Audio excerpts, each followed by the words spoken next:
Namaste, Vanakam, Salam, Sastrikal to everybody joining from different parts of the globe. Welcome to Microsoft Summit 2023. We're currently streaming live from India region. And I'm joined here with my co-host Kamal, who is a developer advocate at Microsoft. And I, your host for today, am Kashish Sharma, a Microsoft Student Learn Ambassador. Okay, so if you're joining us from a watch party, a hearty welcome to you. Make sure you are logged in from your own device so that you can keep an eye on the chat and save the links and resources that we share. Again, you can copy the link and paste it in your browser. And I hope you have your popcorns and cold drinks ready to sit with your friends and chill and enjoy the summit today.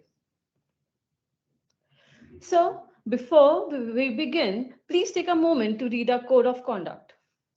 I'd advise you people to please be aware of others, please be friendly and welcoming and respectful to others, be open to all questions, and please be active. We are all here to participate and learn together. So please be respectful of other people's views, understanding of differences, being kind and considerate in the way we all engage.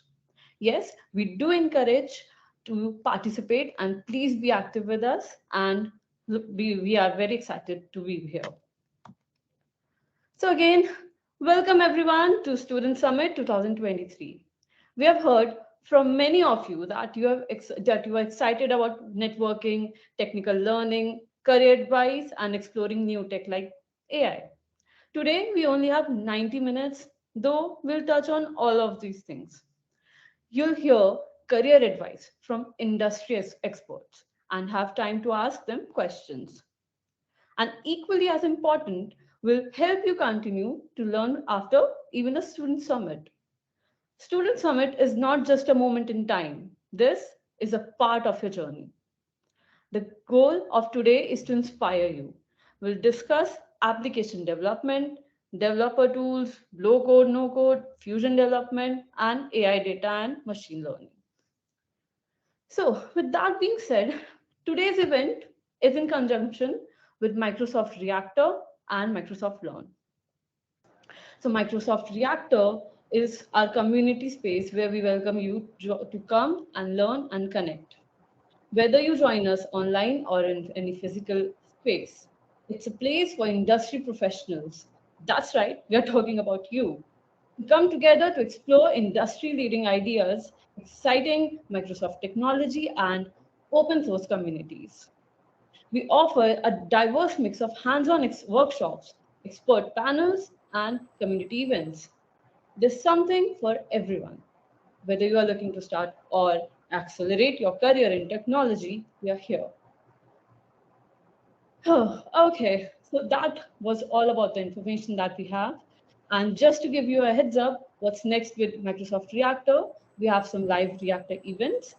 And also from the link, you can find out about all our different program offerings, such as Microsoft Learn, where you can compete in your cloud skills challenges, Azure for students, Microsoft Learn Student Ambassador Program, get certified, and so much more. So you can paste this link in your browser and you can have a look at all the events that are planned for your local reactors. Coming to the interesting part for today, what we have planned for you. So first is we're going to start with app dev and dev tools, which will be taken up by Tulika. Second, we have planned a no code, low code by Priyesh Bag. Again, closing this off, we have AI data science and machine learning, which will be taken up by Kasam. So I'm super excited. How about you all? I'd love to know your feedback that we'll be sharing with you. So what you guys can do right now is scan the QR that is on the screen right now. Post up your questions and we'll be taking that in the last of the event. So we're super excited to take your questions. So take a moment, take a screenshot of this event or of the slide, or just take a picture and just scan the QR, and or you can just paste the code provided here, and let's get going with the questions. Let's start off with our first speaker for the summit, which is Tulika Chaudhary, who is a senior product manager at Microsoft. So over to you, Tulika.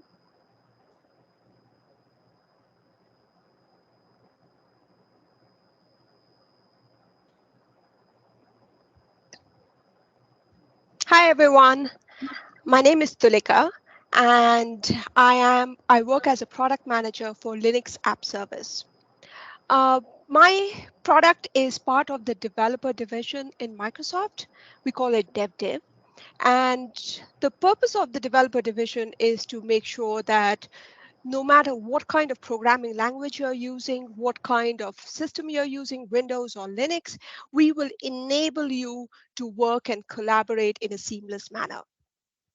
So I've been with Microsoft for 18 years now, and I've moved through various roles. I joined Microsoft in 2004 as a support engineer.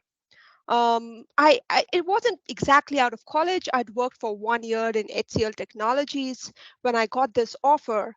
And to be honest, when I joined, I felt, well, this is just a stepping stone. I'm just going to move on to something else. And the reason for that is one, that I was joining as a support engineer. That was one part of it. And the second part of it is in college, I was, working on Java, and Microsoft at that time was specifically a .NET company. And I didn't know that if I could, cope with the technology difference. However, within the first few months, I was just hooked. There was so much in the company to learn. So not only did I learn .NET, but there was so many processes, so many ways of doing code, and that was just very exciting. So I stuck here for like 18 years now. And I moved through various roles. So I was a support engineer earlier. Then I was something called what we call an escalation engineer, which is basically, like a servicing engineer. Somebody opens a bug in a product. We try to investigate that bug, fix it. I finally moved on to being a software engineer.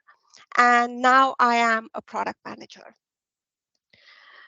In all these 18 years, I've always worked with app services. In fact, app services launched about 10 years ago, which was the first PaaS offering by Microsoft.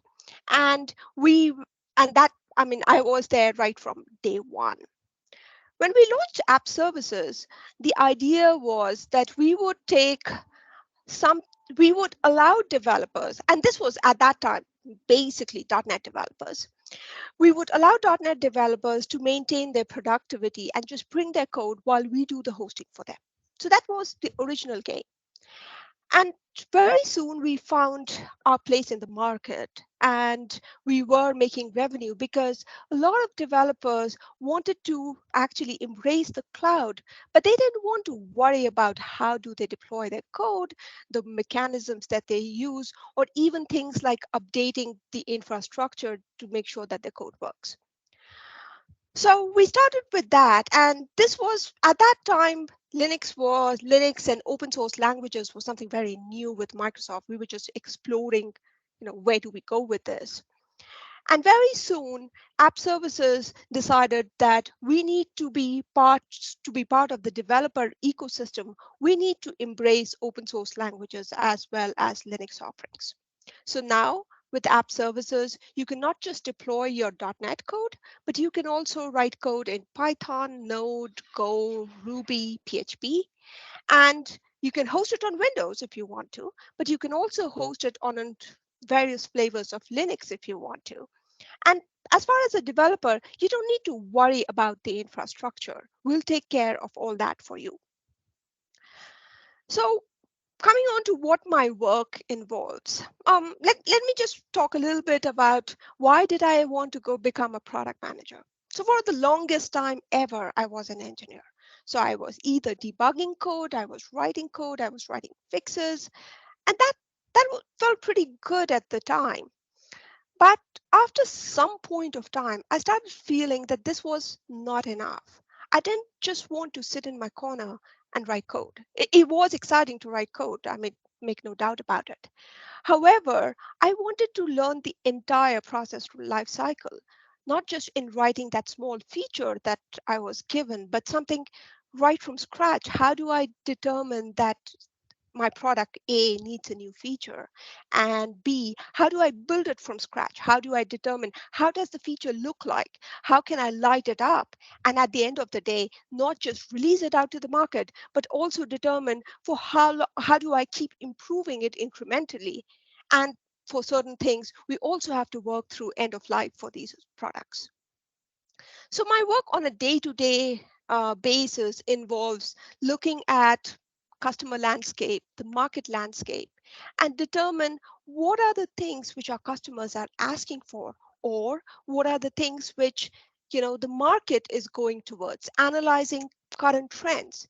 In fact, one of the reasons that app services, which is a PaaS offering, is still relevant in today's market is our ability to adapt to current trends. So we started out being just a Microsoft or a .NET kind of a offering. We've now moved on to Linux and other offerings, but we also have embraced application frameworks. For example, you know, microservices or serverless. So we now have Azure Functions, which is the serverless offering on application platform. We have microservices through Azure Container Apps. So all these offerings we decided to bring as part of our offering. And and that's the reason that in spite of the 10 years, in spite of technology moving in so many different directions, we're still relevant in the market today. And to be honest, I think that's a good analogy for an individual too. The way you grow in your career, in your job, is not just to be really good at what you do, but also keep looking for opportunities, keep looking at emerging trends, and adapt yourself or change yourself to what is happening out there in the market. So coming back to what my day-to-day work is. Firstly, I just want to mention that my every day is kind of different. When I was a developer or a software engineer, I used to get up in the morning and I knew exactly what I was doing. And that was good. It helps to plan your day. But being a product manager, I often have to determine what is the big thing that I'm going to go after. So get to define my own day. And that's good and bad. So it means that there will be some kind of randomizations, but it's also good because I can determine what is the thing I need to go after. So whether should I look at customer feedback? Should I look at market trends? Should I do some kind of compete analysis? I also get to define what is the product vision and strategy going to be. And these are often multi-year strategies, which is the direction that we try to go. For example, for app services, as I mentioned, I work for Linux app services. And behind the scenes, we actually use Docker containers to host our apps. So you bring your code to us and we will host it in a Docker container. Again, you don't need to worry about how containers work, how any of the infrastructure works. We will automatically do the hosting for you. But we soon realized that customers want a little bit more on that. They want not just to be able to run their Python code, but they also want to enable New Relic as an observability partner. So is there a way that I can put New Relic and your Python code together without the customer having to write a lot of code? So right now, for example, my team is exploring, can we do something for multi-containers or sidecar containers where the customers with a few clicks can enable other scenarios, observability being one of them. Oh, another part of a day-to-day job is I have to prioritize the work because there's always a lot of work. There's always a lot of feedback. There's always so much that we can do. How do we define which is the work which is going to give us the most bang for the buck? And that's part of my job, prioritizing this is what our strategy looks like. And based on this strategy, this is the work that we need to do. So once we prioritize, I need to establish what are the exact features which maps to our priorities, because priorities is at a higher level. So now you have to define the features which maps to the priorities. And what is the roadmap going to be? So you have to define the timelines. You have to define how are we going to release maybe the version 1, how do we iterate on version 1 and go to the next version, and so on.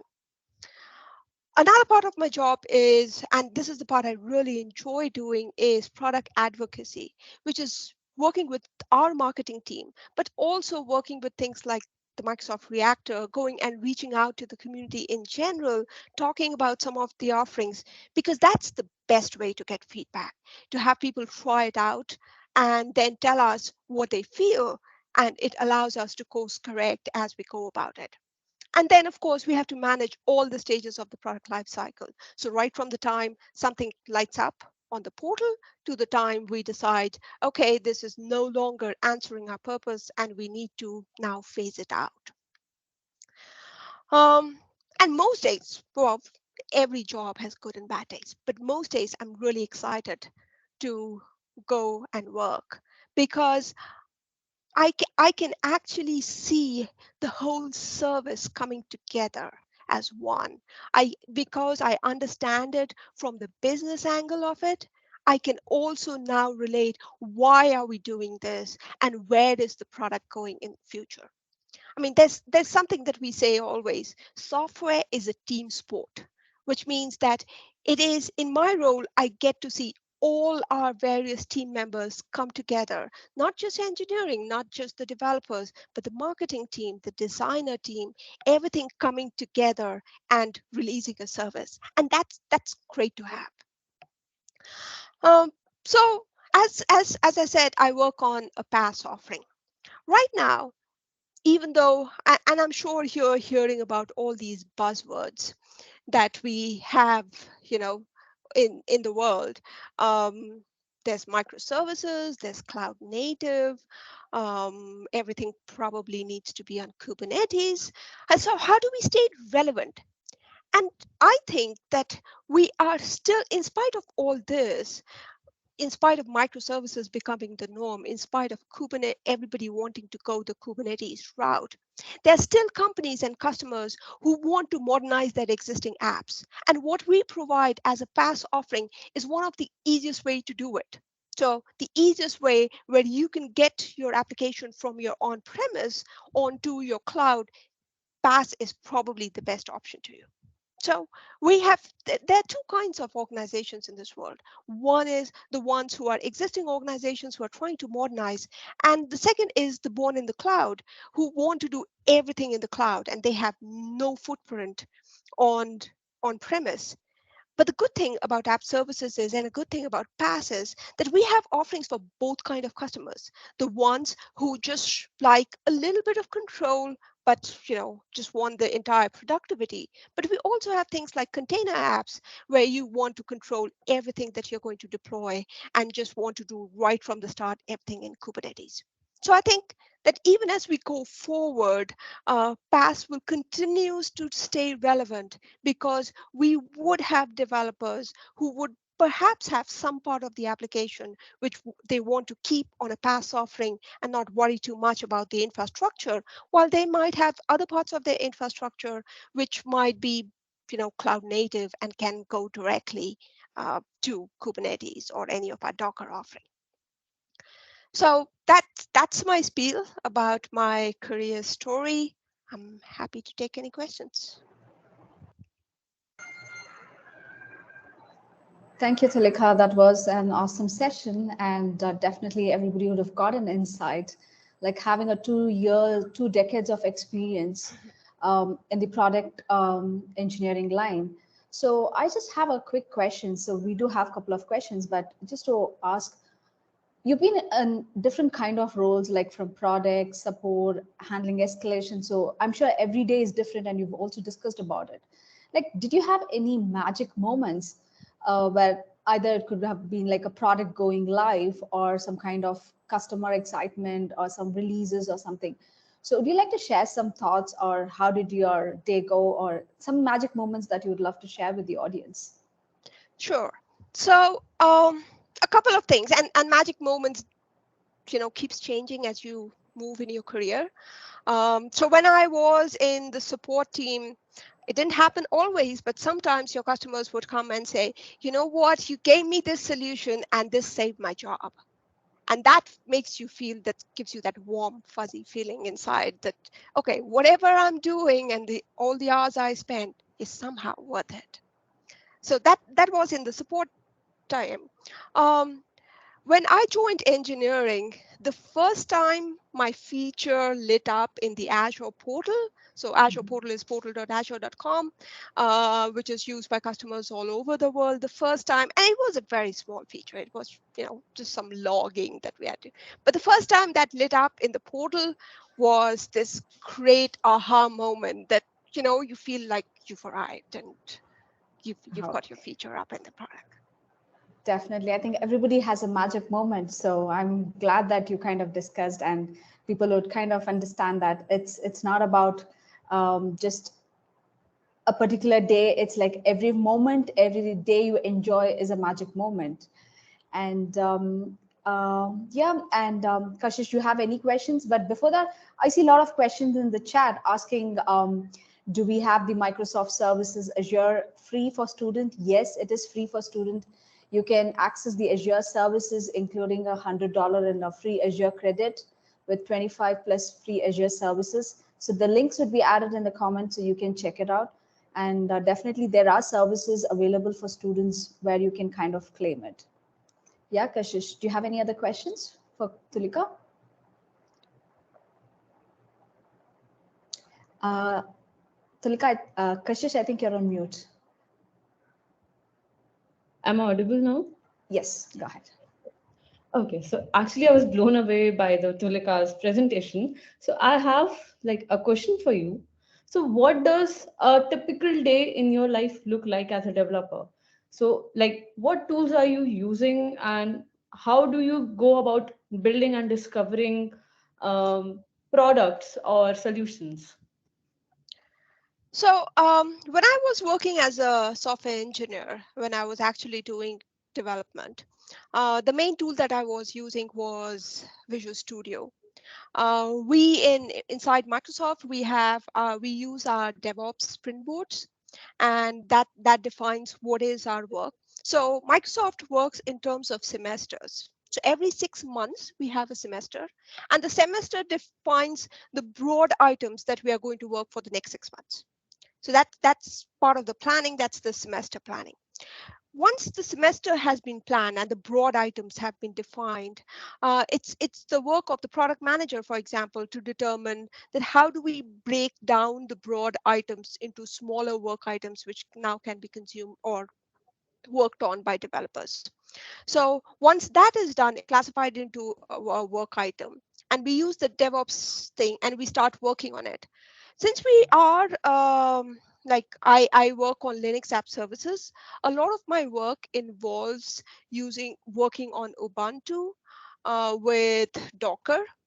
And we right now have very good integration with VS Code and Docker, which means that on a Windows system, I can actually use an Ubuntu simulator and run my Docker containers just like I would on a Linux machine. So those are some of the common things that I do as a developer. As a product manager, it becomes a little different.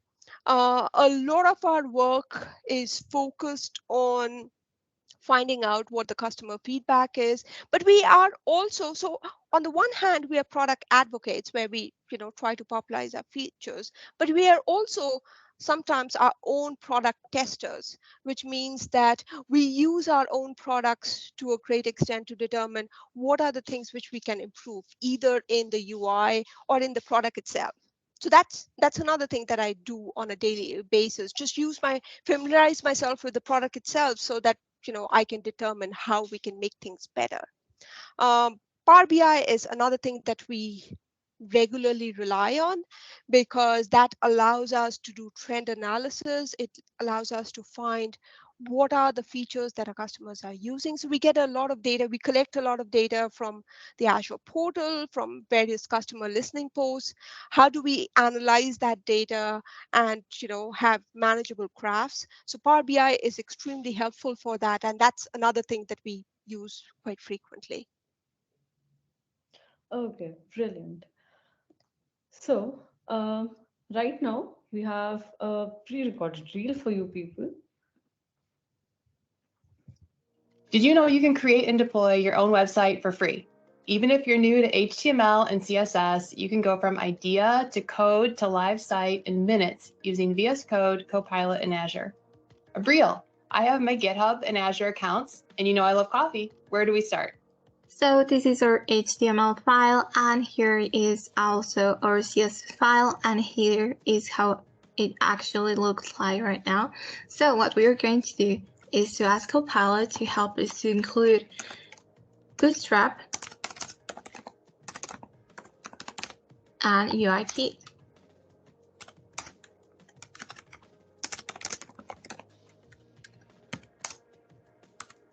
I'll return and ask Copilot with more help and other things.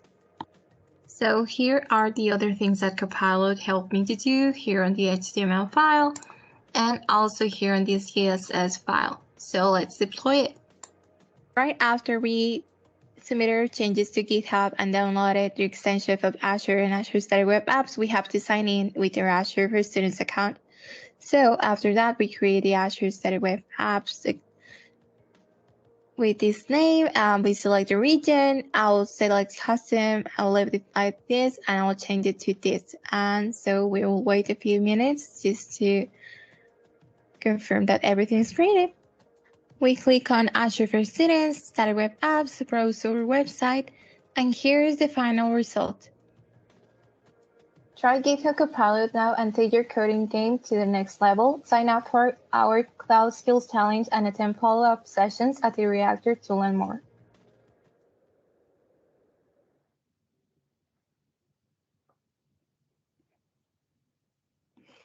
Okay, so that was some good insights on the development that we are doing in tech.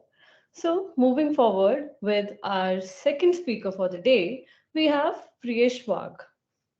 Priyesh is a MVP at Microsoft. Let's listen to his story. Over to you, Priyesh. Yes. Thank you, Kashish. Hello, everyone. Welcome. Good evening, good morning, or good afternoon, based on wherever you're joining from. Um, my name is Priyesh Wagh, and I'm a Microsoft Business Applications MVP, and I work as a practice lead at CloudFronts. Now, since most of you are students, you must be wondering what is a practice lead really. So I'll of course walk through my journey of how I started off and what I'm doing today, and also I'll talk about how my career has gone from joining first time at a job as a fresher to managing projects and team, client expectations and everything as of today over the course of 9 years. And I'll also talk about what my work has been, how it evolved differently each year and how it changed. And of course, I'll also talk about why I love my role and what we do at CloudFronts, right?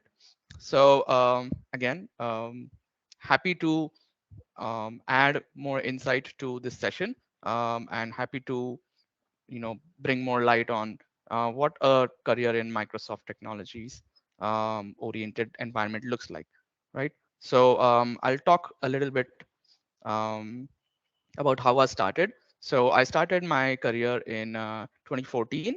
Back then, I was an IT graduate in India, Mumbai, and I joined this really new company, CloudFront Technologies, as a fresher.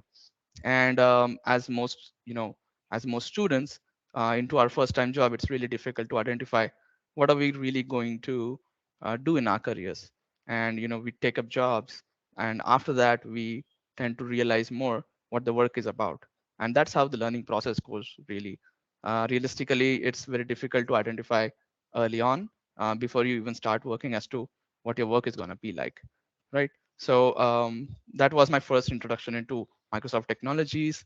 Dynamics 365 CRM, if any of you are aware, was that was one of the early years when it was online. It's one of the applications in the Microsoft Dynamics 365 Business Application Suite. So it's one of the CRM offerings by Microsoft. So when I started, I was doing a lot of coding in initial years. And back then, low code or no code or fusion development hasn't taken off yet. And when I started off, I did a lot of JavaScript. Did a lot of C# code because something like Dynamics 365 CRM platform, it needs it facilitates you to write C# code, which you can deploy on the platform that will execute your custom logic. So that's what I was doing. I was writing a lot of code to get small things done, right? So first 2-3 years were like that, and slowly as Power Platform came along, and around 2016, as I grew over the years into a senior role, Power Platform came along, and we got introduced to something called as Power Apps. We got introduced to something called as Power Automate, Power Virtual Agents, Power BI, and everything all of that. So what it did is it introduced us to a new concept called as low code slash no code. So I'll talk a little bit about what it means. It means that several years ago, you had to write a lot of code to do even the smallest of things. But what low code does is all the basic obvious operations that you had to do as a part of your implementation, that is already taken care by the platform itself. So let's say if you want to write a code to generate an auto number for every new record you add to the database, previously you had to write that custom logic yourself. But with low code, all that is now transformed into consumable pieces on the UI. And just like you make a slide deck or a PowerPoint presentation, you can design your flow to do all those operations. So all the mathematical operations, the conditional logics, all that is now embedded into consumable drag and drop style of building. So even someone like a citizen developer, so people who are not necessarily tech savvy or too much code based or code oriented, even they could learn this with some coding knowledge or some understanding of how code usually works or how to put syntax to work. Even they can learn this quickly, and they can build their own small apps like that. So this is how things have evolved. And today, even though I'm practice lead at CloudFront, meaning I lead projects, I lead team, I set client expectations and work with them globally, I still do a little bit of no code and low code as well. So that adds to the balance. So how all this works is, it's been 9 years now, and the recent few years have been about 50% of low code or no code. So what that means is, because client requirements change quite frequently and they come at you at a very fast speed, that every week, every day, there's a new requirement that needs to be added or optimized for their platform. Using low code and no code like Power Apps and Power Automate, we are able to turn it around quickly. So you don't need to really spend many hours and try to use a lot of your experience, try to solve that problem, but you can do that much easily and in a much quicker way, and then move on to the next problem. So that's how it has been. And in recent few years, after I was a senior, I still continue doing that because that's how it keeps me relevant. It keeps me contributing to the community of people who are looking for answers, people who are developers, also clients and customers. Even they are logged into different communities, be it Dynamics 365 CRM or be it Power Platform, Power Automate, Power Apps, and everything. So in case if you're wondering what are these apps really, so let me just talk a little bit about what these apps are. Based on a licensing model, these apps, Canvas apps is one of the part of low code and no code. So Canvas apps is like a studio, which think of it like a PowerPoint. So if you want to make your slides, you pick items from the menu and you design your slides and you add some animation, add content to it, probably some logic, and you move forward. Similarly, a Canvas app will let you design your app, let you design how the button should look, let you design how the view should look, means how the record should be read. It helps you connect to a backend data store. It could be something called as a Dataverse, which is by Microsoft. It's their own data model, or connect to something like SharePoint Online or any other data sources. So there are several different connectors available for that. So you can really, being a citizen developer or not too tech savvy, you can learn how to make these smaller apps for yourself, because an application development doesn't have to be everything starting from scratch, having all the knowledge of coding and then trying to get to the starting point. With this low code and no code development, you could get to executing your own app in a matter of few hours to 1 or 2 days, really, as opposed to several days and weeks. So that's what low code and no code really um, helps you do. And I'll talk about a little bit about what my work evolves at CloudFronts. So I also, since globally businesses, small and medium sized businesses, they're looking for a digital transformation journey. Probably they are using Excel. Probably most of them are doing some things manually, and they haven't got an entry point yet into using business applications which are sophisticated, like what Microsoft offers. So be it Dynamics 365 or Power Platform, they haven't been there yet. So every such small and medium business, they require to have a sales system in place, a CRM in place necessarily, because they have to sell something. So they have to have a sales strategy in place where their salespeople can use the system to define how their sales should take place. Next, they also need to manage what work they're doing. They need to have, again, a centralized system for that. And finally, because they also need to invoice the customer, they need to provide services after that. That is something that they also need to do. So Microsoft has these different business applications which take care of all of this journey. And now, how to enhance these systems or how to customize and configure this further, that is all taken care. Most of it, is possible to do using low code and no code methodologies. So while you can continue to write your complex code that really takes care of huge transactions, but you can still, if there's a small department at a company that just needs a little functionality, that they don't need to really learn the whole system from start to end. Some of the citizen developers or some of the developers at the firm or consultants like myself or anyone else, they could help them build these apps quickly. And then they are then ambiguous of what the other complexities are. So this really helps process the cycle quickly.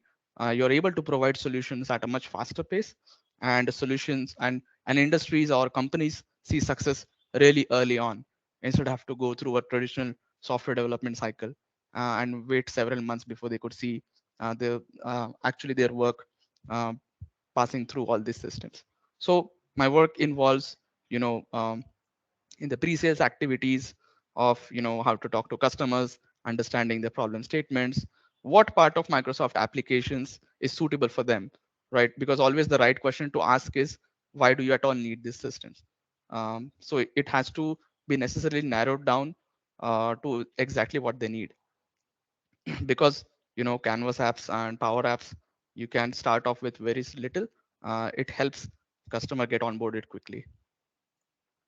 Then I architect within different projects as well, as I also have a team working with me which are much younger, and they do all the coding and all the hard work behind the scenes. I also need to ensure that whatever I learned through the years, I have to pass it on. So I also architect in these projects and then contribute to as many projects as I can. Then I lead projects because we have to talk to clients. My role also involves in having discussions, setting expectations, seeing if things are going on track or not, and general stuff like that. Then I also mentor team members.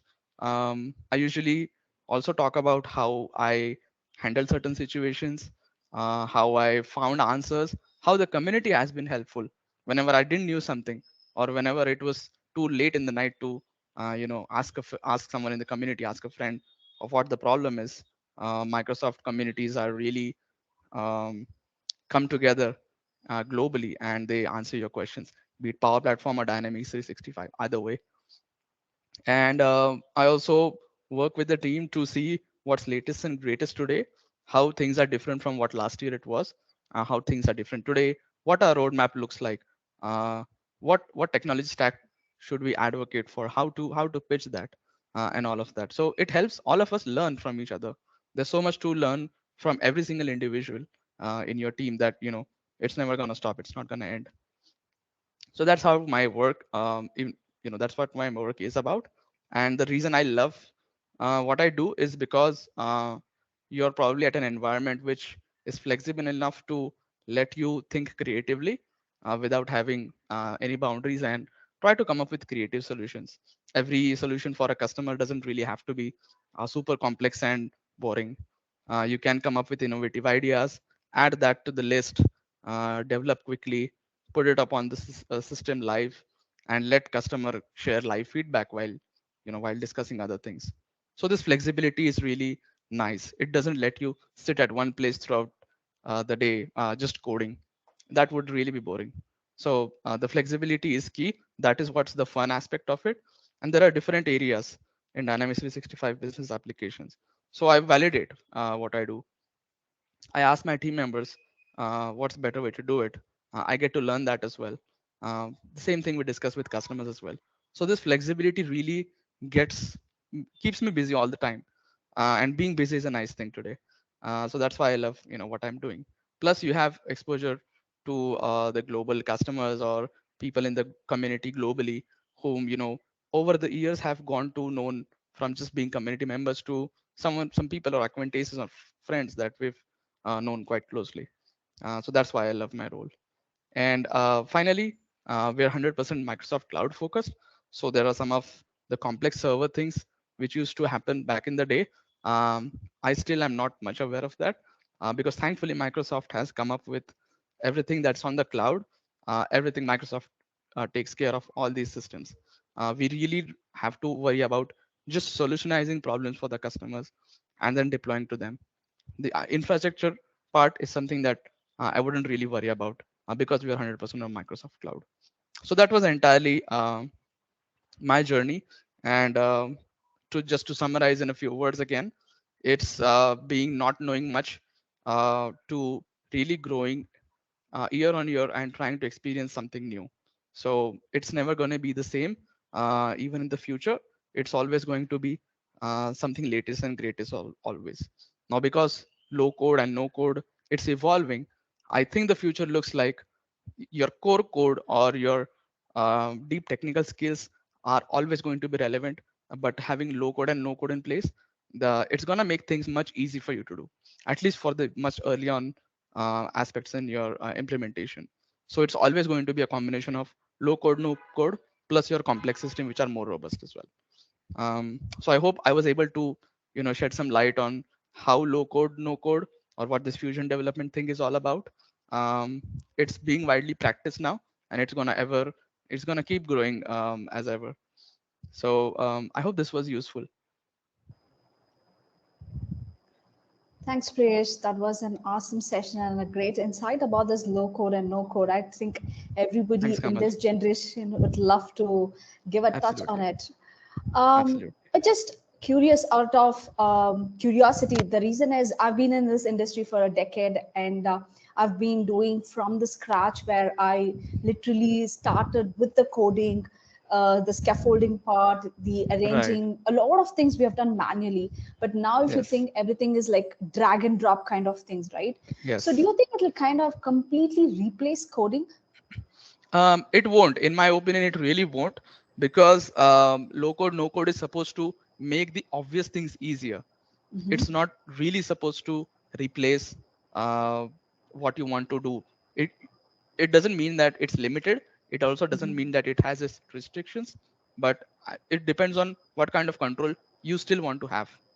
So low code and Oh. no code, because most requirements today are fast paced, they change at a rapid pace. In a matter of weeks, clients would ask you to deploy something for them. That's probably gonna run for a shorter time. No code, low code really brings down that implementation time from several days to few hours or 1 or 2 days. That also affects the cost, because even for the customers around the world globally, it's more cost effective. um, so yeah, it's always going to be a blend. It's not going to really replace coding, at least for a good foreseeable future. Okay. So personally, what's your take on it? As a student who's learning into coding, who's starting his career, should they get their hands really dirty, come in that path, or is it like directly jump into these low code, no code, and kind of leverage this functionalities. What do you think about it? Your personal opinion or take on it? Yes, absolutely. So my personal opinion is coding is interesting. I know it might be overwhelming initially that, oh, I have to look into a lot of lines. I don't know where this error is from, or I don't know where to click next. It might be overwhelming, but trust me, every journey, the first 20% is where it always feels difficult to get by. Even in low code, no code, you might feel, Mhm. though it's just clicking, but do I need to really, why is it so difficult? So what my personal opinion on this is, learn coding really deep, because once your fundamentals are all set, even coding is a breeze for you, and even low code no code is a breeze for you. Mhm. You just can't rely on having no code low code always, and you just can't rely on just doing coding also. So it's always a mix of things, and balance out. Students should really balance out their time between um, going full into coding and then low code. Initially they should code, but once it's obvious and it's routine, they could then replace that with low code, or start off something on the code side and then replace some parts of it with code usually. So that's how I would Definitely. recommend. Definitely, that's a good suggestion, Priyesh, because I don't want the coders to directly jump and make their life easy. I know they have to concentrate on the functionality part or the technical aspects, but there are certain things we need to get things straight in the beginning itself. And Yes. just to pause you there, we have a lot of questions Yep. coming. But Nice. this is for the audience. I think there is the question kind of posed which says, what was your Yes. biggest takeaway from this career story about low code, no code fusion development? Please poll in your answers on Menti. We would have these answers read out in a couple of minutes. So I would suggest the audience to ask any questions or poll in your answers here. So you have the link with the code, which you can see it on the screen. So we're looking forward for all these answers.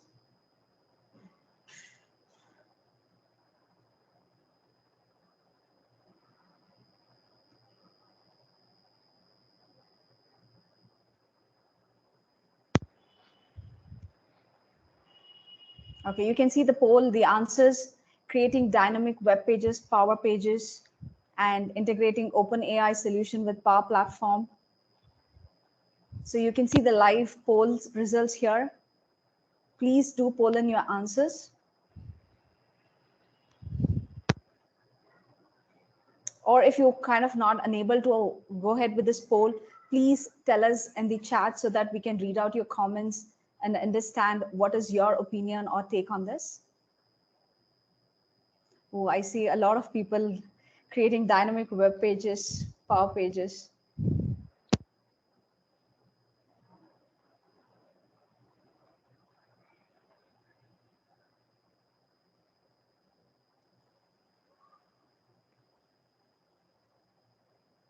So in the meantime, Priyesh, I just had there's Yes. another questions with the boom of all this chat Yes. GPT and Yeah. Copilot. Where do you see the tech industries kind of going, particularly with um these yeah. respect? Yes, I think that's a great question. Everyone is talking about ChatGPT today. I see people quickly hopping on to using ChatGPT, which was traditionally just Googling things.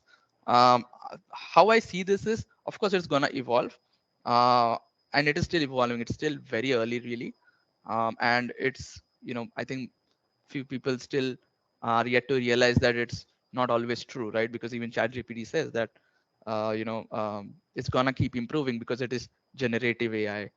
How I would still advocate using ChatGPT is to validate what you know already, validate what you learned quickly, and not just take the first attempt at ChatGPT and take that answer as truth, probably. So how I still use today is I because I've because ChatGPT is so new, we are all used to doing traditional information hunting and implementing that.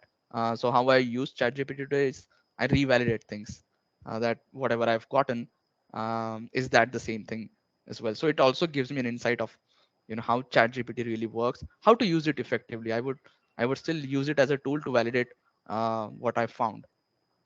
Definitely. and it's gonna get better in months and years to come.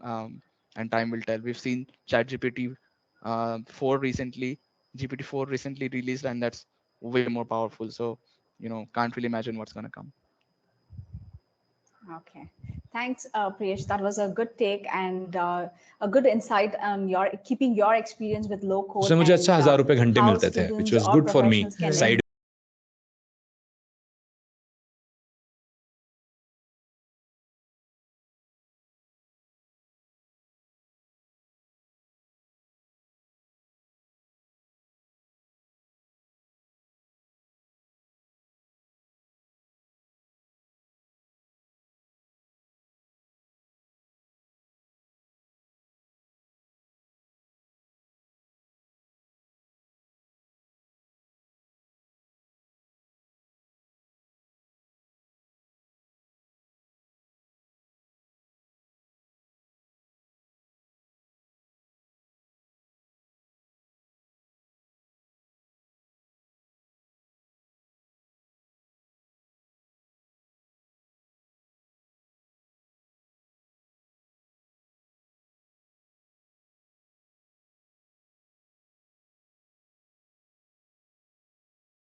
Hey Kasam, you are on mute, Kasam.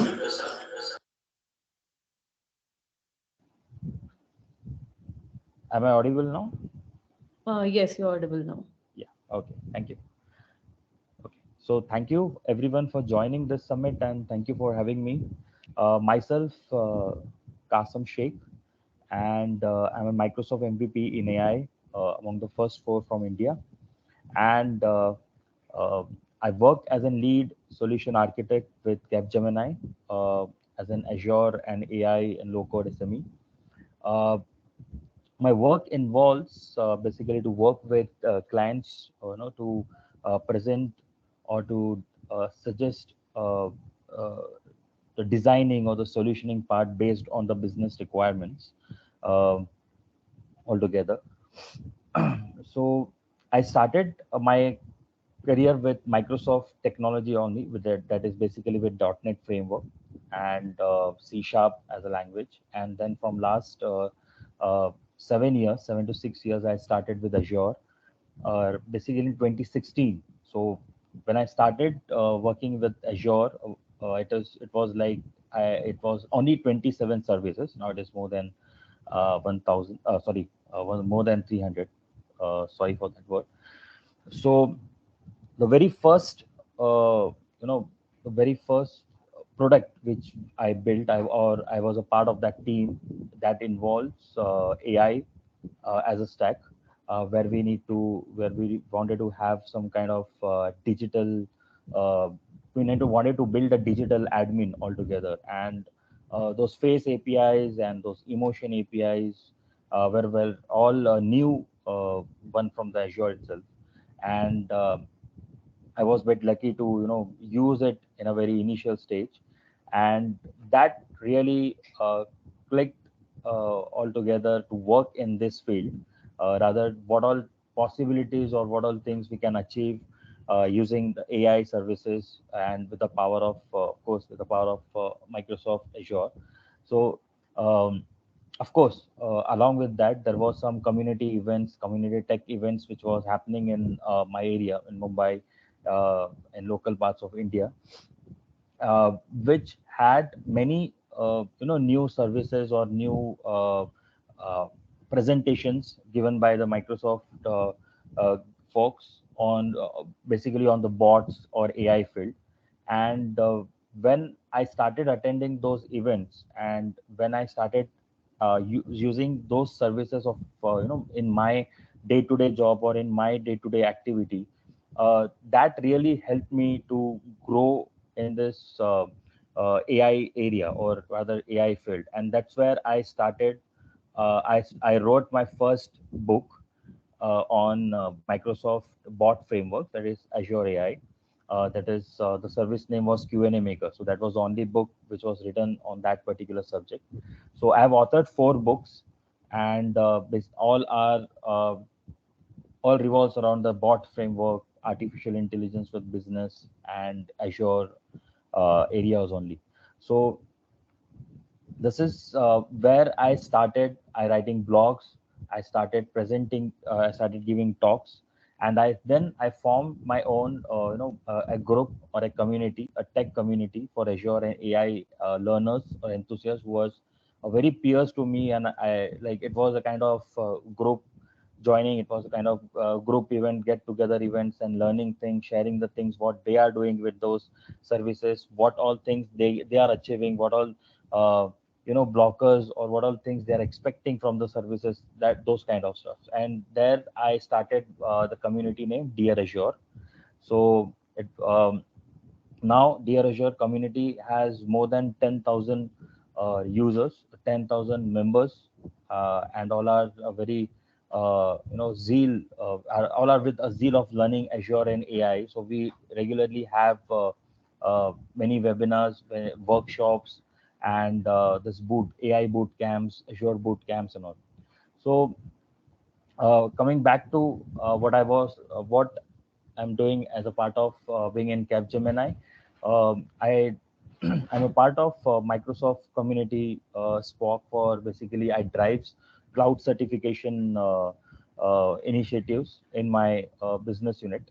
I also plays an role of mentors for the aspiring architects who are just aspiring to become an architect or a lead architect kind of stuff. I'm just helping them out in their pathway, in their journey pathway. Um, uh, this is what exactly overall I do, and I really like to make it this happen, because the one of my passion of sharing my knowledge and sharing to the community is being served in a very side by side way of along with working and with the Cap Gemini over here. Uh, I wanted to, basically touch base on you all with an AI fundamentals, basically Azure AI fundamentals. Um, the reason is, as you know, the trending uh, era which is going on about the boom in AI altogether, which is absolutely good and absolutely, uh, in a positive terms, it's a very productive way of asking of having this AI tools with us. But in the same time, it is very much necessary to be a very responsible using this AI and very responsible, in having or thinking the ways you can use this AI. And many of the times I get the same queries or kind of questions coming in, like how to start or where to start with when we start when we talk about AI. So there are many things coming in. So this is the basically where I deal with, or when I give a talk I start with. So if you want to start learning with AI, if you want to start learning with the fundamental, start learning fundamentals. Okay, the fundamentals is the best thing to start with. And if you want uh, the best part or the best resource to start with, of course we will present you with the resources and links to uh, you know start your path learning journey with AI. But yes, the best start point is your Microsoft Learn portal, where you will be having an entire learning objectives of AI, all the differences, all the basic fundamentals concepts of machine learning, artificial intelligence, what is natural language processing, what is this generative AI all about. So this, in a very simpler way, built and developed, curated by the experts. You can just go through it. It's in very, I believe, just in 11 or 12 hours of course. And definitely there is an certification which is being presented by Microsoft, that is AI 900, that is Azure AI Fundamentals. That again, that will help you out, uh, to make your basics clear. So it's always important, whatever you try, whatever you start learning, whatever you're planning to start learning, make your basic concepts thorough, make your fundamentals very much clear. Okay, the things will keep growing, but all the things which are growing in, all the things which are coming in are based on the fundamentals.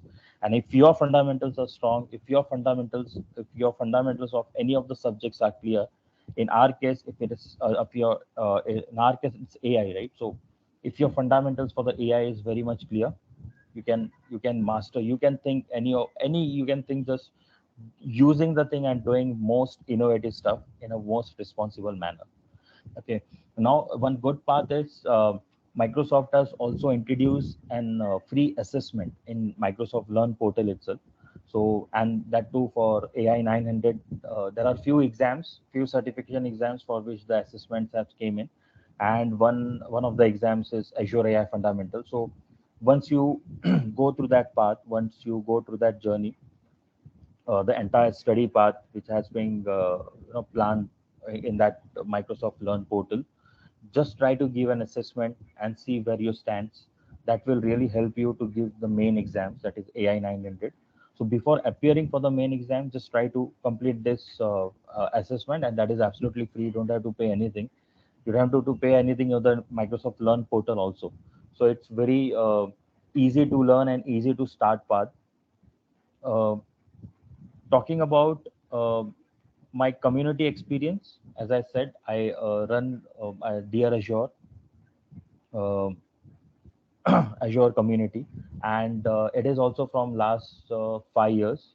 And many of the session events, like many of those boot camps, be it in global AI community AI boot camp, or it's in global Azure boot camps, or certification workshops are taken care by. I do try to have these workshops along with the other experts and other SMEs or other MVPs, mostly in India, or mostly in Mumbai area, and sometimes it happens over the in a virtual sessions also. So uh, I remember there was an we all went to that COVID period, and the best part was one of the best part was about learning in that particular stuff in that particular time was the best experience. I gave my 3 exams during that pandemic period. I know it's not a uh, good way to talk about a kind of pandemic, positiveness of pandemic. But I'm just saying that if you want to learn, if you want to grow, or if you have a goal set in your mind, you can do it at any time. Nothing can block you. There could be no blocker. Not even a pandemic can block you. So you have a best resources. When I started my journey, there was many less uh, like I cannot say less resources, but it was just a growing time. So it was the resources or the learning documents and all those stuffs were just evolving. Now you have a very huge bunch sets of all the stuffs. You have an YouTube channels from Microsoft developers communities, Microsoft students community. So you can make most out of it. And of course, Microsoft Learn portal will definitely help you along with the sources which I will share. So this is quite a short journey of mine in a very crisp way. I'm happy to answer any if you have any questions around this.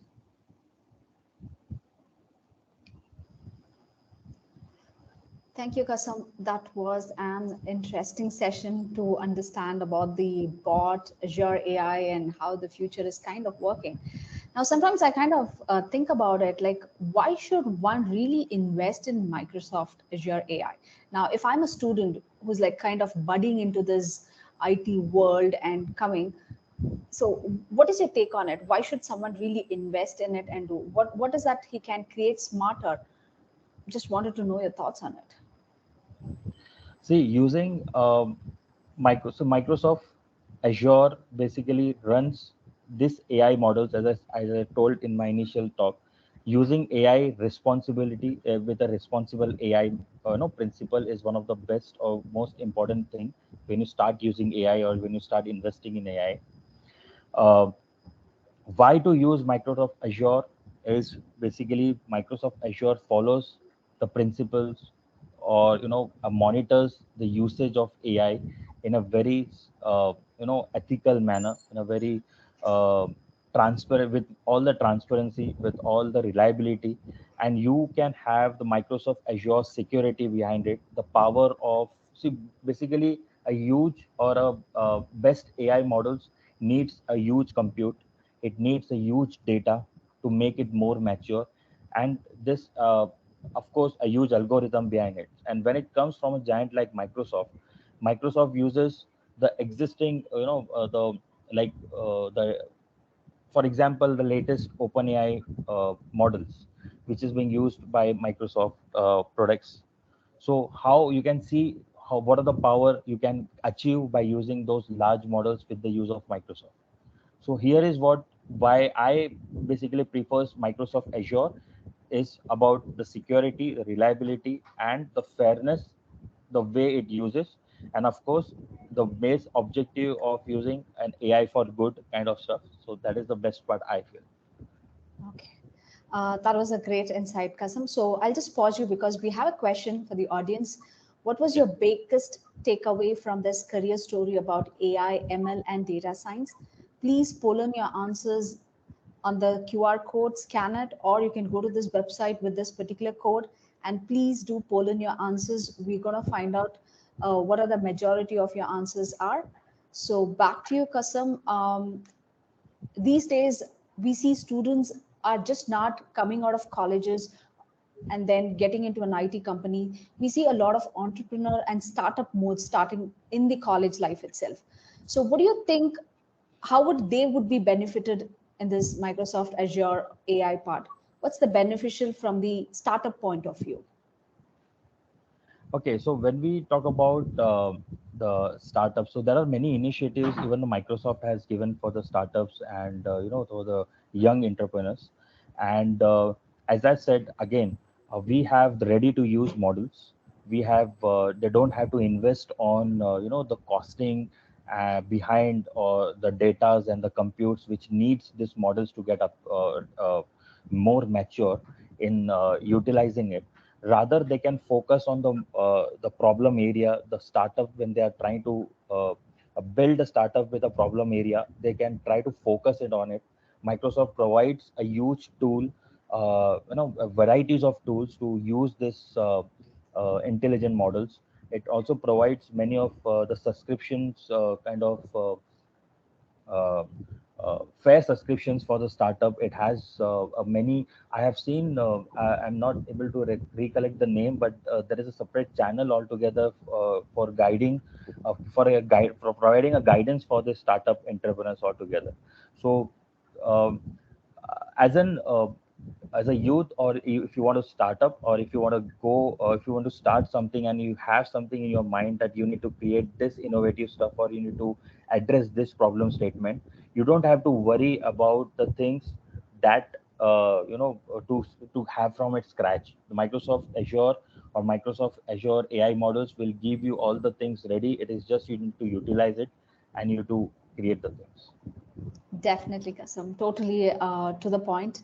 Um, I have a very quick questions because I have a lot of questions pouring related to Azure AI 900 in the chat. So would you like to give a little more insight on that so that students are pretty clear about it? So they're asking, is it fundamental, or will it land me a job, or is it an advanced? So could you highlight more or give Sure. more details on that? Sure. So Azure AI fundamentals, as I said, it's a very right source or right point to start your learning journey with artificial intelligence. So if you're planning to, make your career in artificial intelligence, you need to be very much clear with your fundamentals, and that is what AI 900 will focus on. It will make you understand what is the difference between artificial intelligence and machine learning. I've seen many people, when they talk about AI, it is more likely that they mix up the things of AI, ML, NLP, and all. They think that it all sits in the same stack, right? But it is not the case. Like AI is an bigger umbrella. ML is a subset of it, whereas NLP again is another subset of ML. So, what is the thin line difference between these jargons? What is the exact fundamentals, or what exactly a machine learning does? What exactly artificial intelligence is all about? What is NLP? What is generative AI?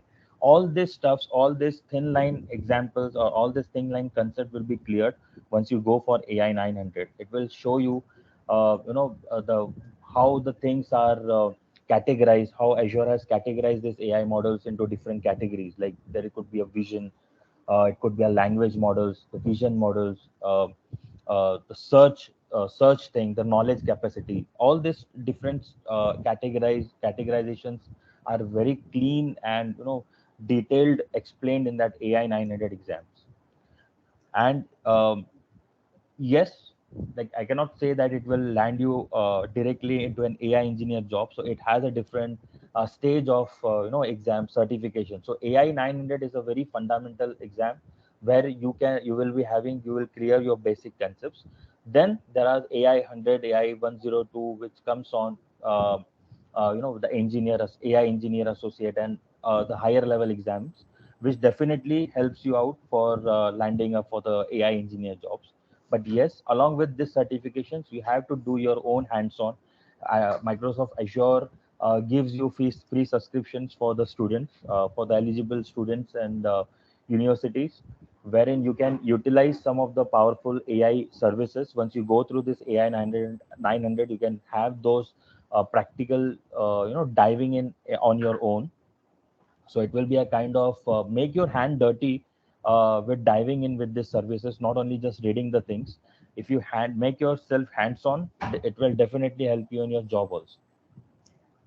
Thank you, Kasam. That was a good point, and definitely I'm gonna let the audience know that you have kind of authored 4 books on Azure AI and bot framework. I'm sure it'll be definitely a good read, and also be a part of his community where he started called Dear Azure, and he's a YouTuber as well. So please do check out his link, be a part of it if you're interested to be a part of Azure AI career. And thank you, Kasam, so much. It was an awesome session. Thank you. And yeah, we're going to bring the answers to the poll question, which was, what was your biggest takeaway from this career story about AI, ML, and data science? So we will have the poll results very soon coming up on the screen.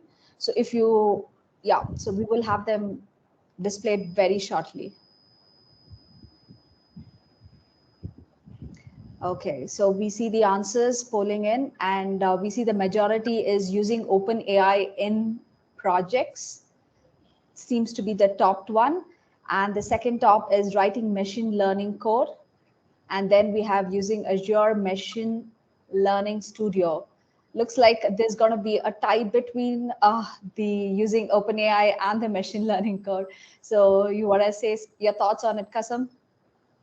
No, definitely. Like OpenAI models have really changed the course, and the way the people are using it, the thinking of using it, has definitely make it a the service of the moment right now.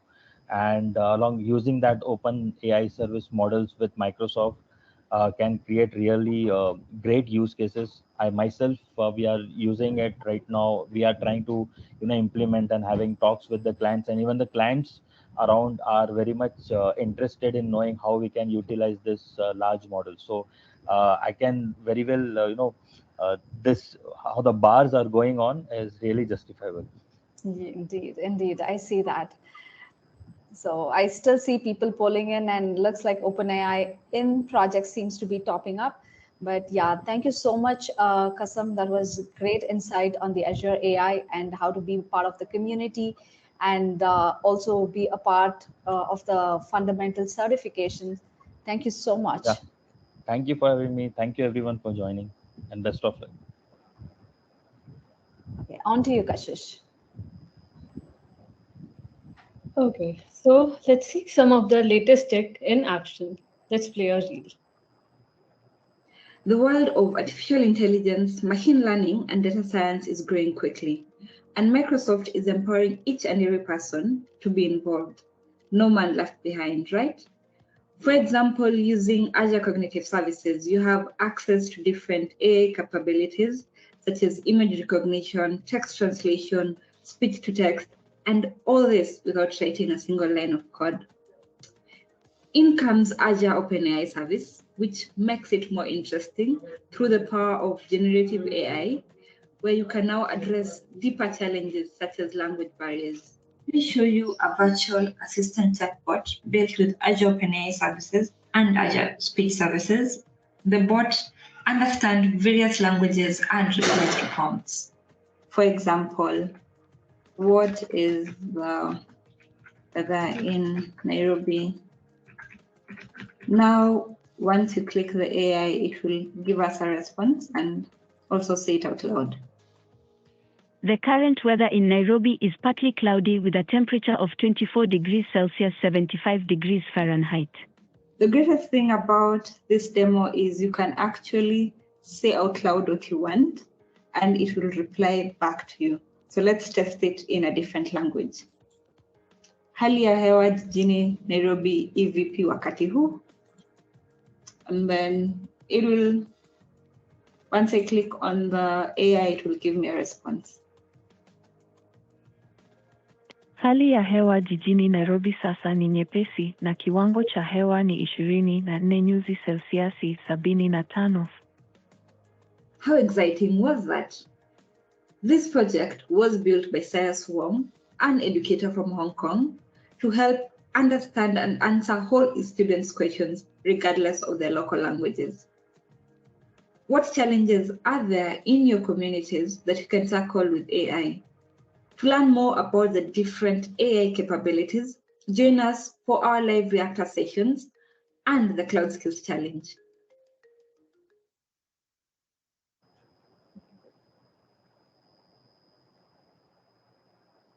All right, so that was a great insight. And now we have again another question to be shared on the Menti. So I would request all the audience to poll in the answers, saying how do you feel and what you've learned today about your career and tech in each of these areas. That's a tough competition right there. Yeah. So today's session, just to give you kind of an overview, we had no code, low code, we had app dev and dev tools by Tulika, and no code and low code by Priyesh, and then Azure AI, machine learning and data science by Kasam.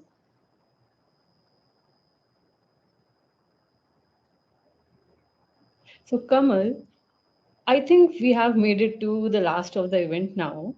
So as you are working in the industry, right? You have experience. So what are the key takeaways that you are taking from this summit right now? Definitely, there are a lot of things. First thing I would love to say, congratulations to all of you being a part of the Student Summit. The reason is, decade back when I was into the industry, we never had one. So these kind of opportunities, something very rare. I would say, whenever there is events like this, please do be a part of it. Get the most of it from the experts. Learn and see how you can kind of nurture and tweak your career into it. And the best part is find out some mentors group, and then talk to them, understand where you can kind of invest your time and get most of it.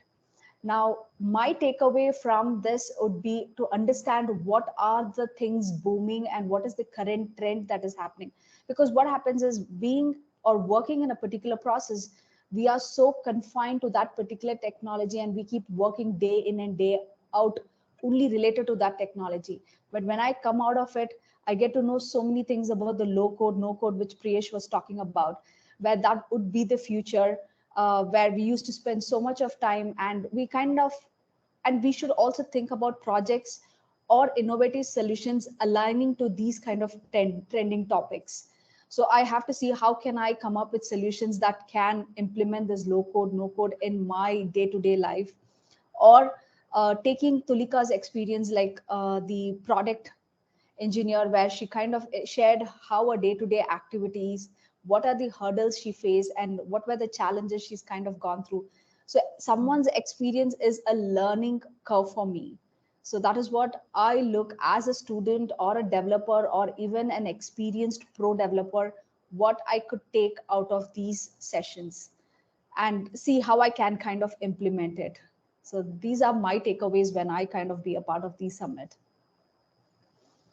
All right. So as a student, I felt that this was very much needed for a beginner, right? So as students, we don't have a roadmap or a pre-described pathway that we can follow. So I think Indeed. from the summit, I was able to understand like what exactly a role that, like if it's AI, if it's no code or low code, or it's a journey of a product manager. So I was able to understand what exactly the field looks like, what a domain looks like, and it helps me get a clearer picture of that domain. So as a Indeed. student, I think that it was pretty helpful.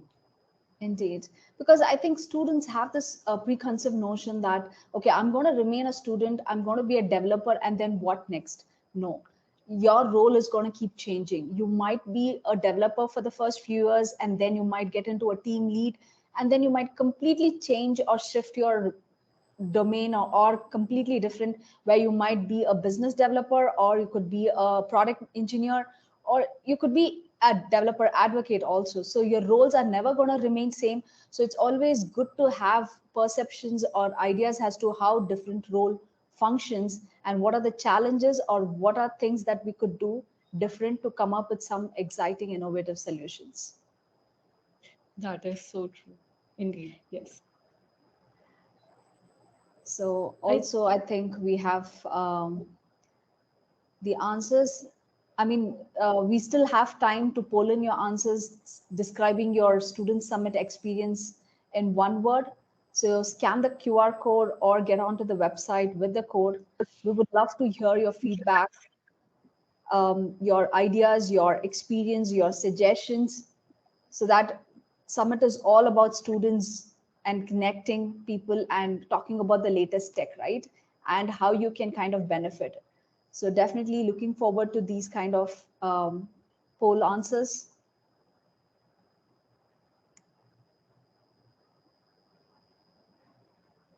This is my favorite part of the summit, where all the suggestions, all the feedback comes into one place.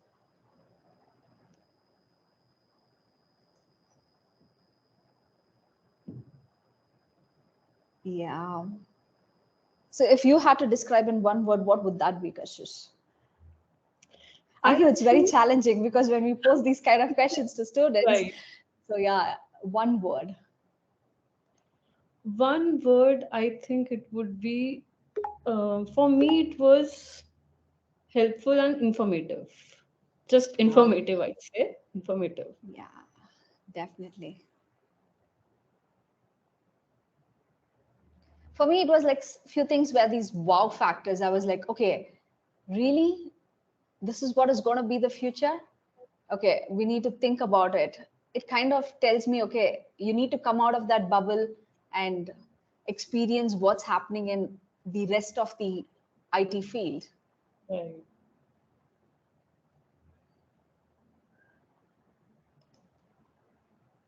I think we have some in the chats saying knowledge is informative.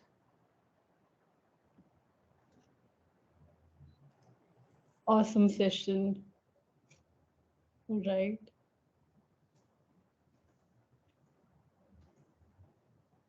I think it's Ronak taking says, some time.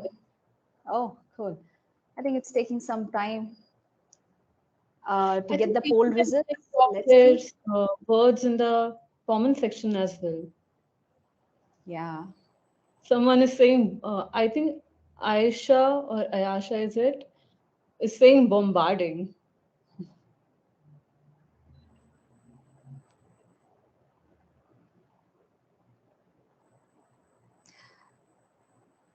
And for the audience, in case if your questions weren't answered or if you had something you would love to know about it, definitely these charts would be answered or your questions would be answered later.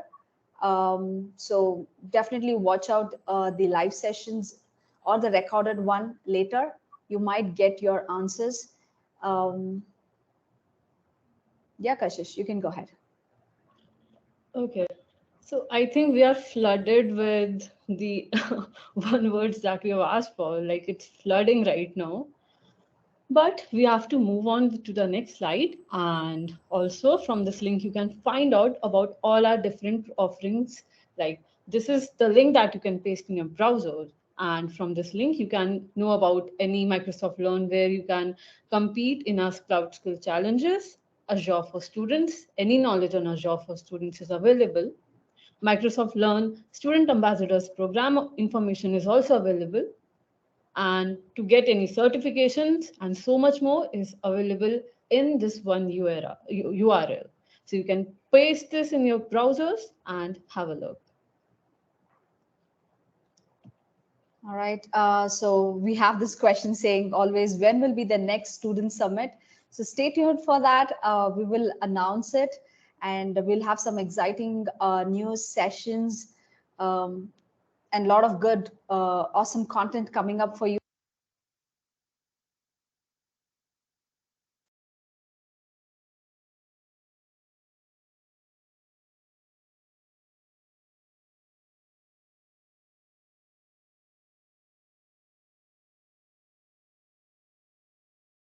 Hello, I'm audible.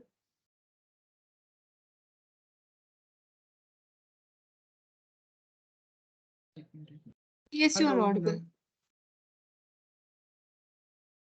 कर दिया मैंने इसको ये इसका recording में देखता हूँ stop recording